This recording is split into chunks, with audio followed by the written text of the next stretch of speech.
Everyone joins a band in their life. The way you play will always affect someone. Sometimes it affects the world.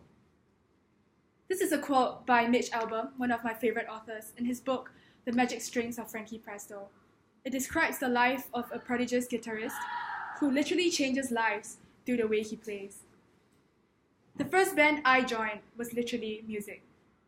In a way, it is the first band everyone joins.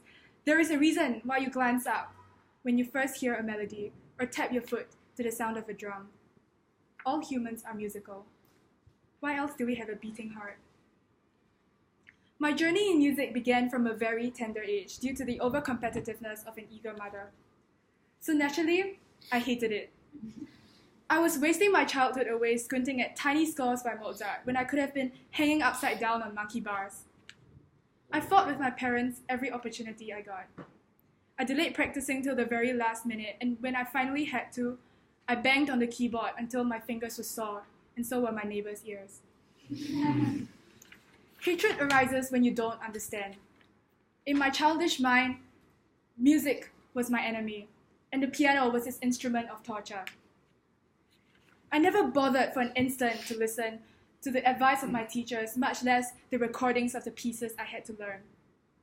In a world of noise, I was just there to make more noise.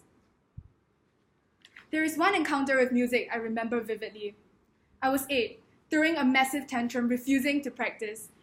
My grandma was furious with me. She screamed and yelled. But when I finally complied, to my surprise, she brought me out for cheesecake afterwards. The cake punched through the tears and anger, melting my bitterness, and in that moment I realized music is not always about pain and suffering. I recall the exact moment I was completely, irrevocably attracted to music. I was too young to understand art, but there I was, clad in a flowery dress, seated in a huge hall of the Esplanade, listening to my first ever concert. In that moment, I realized music is not about yourself.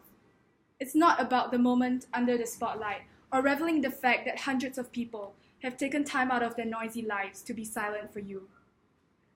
In an orchestra, you play as a team.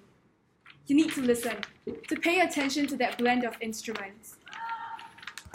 This beautiful balance of order and chaos mesmerized me. Afterwards, I begged my mom to let me learn the violin. Because while pianists often go solo, violinists must work together. When you listen, you learn. This applies to both music and life. In a world of noise, I began to listen. When I went for open house in RG in 2013, the first thing that caught my eye was the lone grand piano in the middle of the foyer, littered with flyers, publicity stickers. The bench of the piano had been replaced by some random chair from a classroom. While the sight may have been forlorn to some of you, it completely captivated me. I found my first audience in RG, when I spent countless afternoons sitting in the blue chair, playing Brahms' Rhapsodies, Bach toccatas on the piano that probably hadn't been tuned in 1,000 years. The keys screeched and clanged, messy, dissonant. It didn't matter to me though, because my schoolmates would pause momentarily as they walked in and out of school, listening. And in that moment, I realized people cared. And so I played and played. In a world of noise, I was finally making music. I found my second audience in Gavel, through public speaking. It's so different from playing an instrument, but the journey feels exactly the same. Learning to listen, learning to appreciate, learning to be humble. Realizing that for the first time that perhaps, like the notes I pluck out on my violin, through my words and sentences, I may have touched a heart. Everyone will join a band in their life. In each band you join, you will play a distinct part, and it will affect you as much as you affect it. There is something oddly surreal about giving my last speech here, but I know this is not the last in life.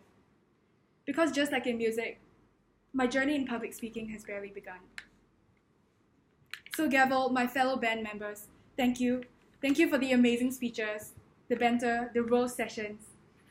Most importantly, thank you for listening, for pushing me and making me a better speaker, and for being the orchestra around me, for playing this symphony together. Here's to the end of a beginning, a coda. Thank you.